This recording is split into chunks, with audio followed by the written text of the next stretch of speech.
తిరుమల కొండపై శ్రీవారి భక్తులకు మరిన్ని సదుపాయాలు అందుబాటులోకి వచ్చాయి. భక్తుల కోసం కొత్తగా నిర్మించిన వసతి సముదాయంతో పాటు దేశంలోని తొలి ఏఐ ఇంటిగ్రేటెడ్ కమాండ్ కంట్రోల్ సెంటర్ని తిరుమలలో ప్రారంభించారు ముఖ్యమంత్రి చంద్రబాబు నాయుడు.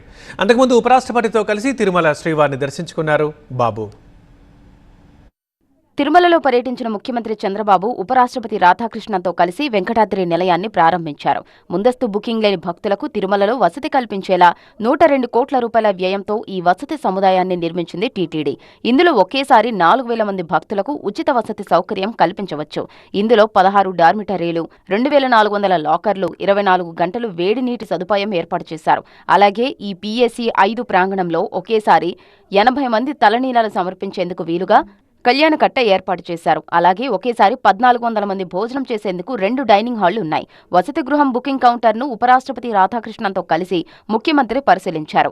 నూతన వసతి గృహంలో తొలి బుకింగ్ టోకెన్ను భక్తులకు అందించారు. తిరుమల టూర్లో ఏఐ ఇంటిగ్రేటెడ్ కమాండ్ కంట్రోల్ సెంటర్ను కూడా ప్రారంభించారు చంద్రబాబు. క్యూ లైన్లలో వేచి ఉండే భక్తులకు శ్రీవారి వైభవం తెలియచెప్పేలా వీడియోలు ప్రదర్శించాలని సీఎం సూచించారు. అలాగే టీటీడీ నిర్వహణలోని అన్ని ఆలయాలను కమాండ్ కంట్రోల్ సెంటర్కు అనుసంధానించాలని చెప్పారు. దేశంలోనే ఈ తొలి ఏఐ ఇంటిగ్రేటెడ్ కమాండ్ కంట్రోల్ సెంటర్ను తిరుమలలో తీసుకొచ్చింది టీటీడీ. అలిపిరి నుంచి తిరుమల వరకు భక్తుల రద్దీ, క్యూలైన్ల నిర్వహణతో పాటు టెక్నాలజీ సాయంతో స్వామివారి దర్శనం జరిగేలా ఎప్పటికప్పుడు సూచనలు చేస్తోంది ఈ కమాండ్ కంట్రోల్ సెంటర్. ఎన్ఆర్ఐల సహకారంతో తిరుమల వైకుంఠం క్యూ కాంప్లెక్స్ 1లో దీన్ని ఏర్పాటు చేశారు.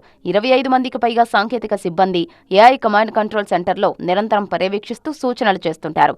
Artificial intelligence, quantum ready analytics, machine learning టెక్నాలజీతో ఈ అధునాతన కమాండ్ కంట్రోల్ సెంటర్ పనిచేస్తోంది.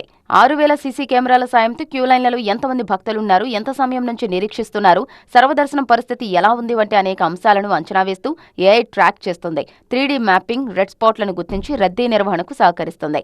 కొత్తగా అమర్చిన ప్రత్యేక కెమెరాల ద్వారా అలిపిరి దగ్గర నుంచే భక్తుల రద్దీని ఏఐ అంచనా వేస్తుంది. ఫేస్ రికగ్నిషన్ సాయంతో భక్తులను గుర్తిస్తుంది. వారి కదలికల ఆధారంగా ఇబ్బందులను తెలుసుకుంటుంది. రద్దీ ఎక్కువగా ఉంటే రెడ్ స్పాట్స్ గా గుర్తించి సూచనలు చేస్తుంది.